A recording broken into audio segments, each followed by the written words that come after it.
Subscribe to our channel and press on the bell icon so you get notified when we upload new videos. Hello everyone, welcome to another tutorial video. Today you are going to learn how to sign up for your new Snapchat account.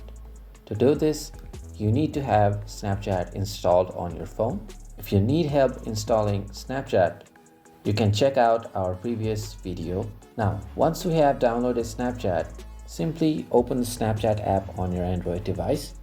Then press on the sign up button in the main screen. Now, you have to allow some permissions in your Android device and you can continue with the sign up process. So you need to fill in the required details. Snapchat also creates a default username, but you can also change it according to your wish.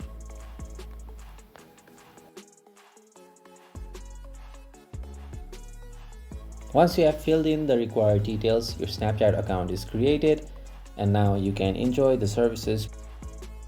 In this way, you can create a Snapchat account in your device. If you found this video helpful, don't forget to drop us a like and we'll see you in the next one. Thank you for watching.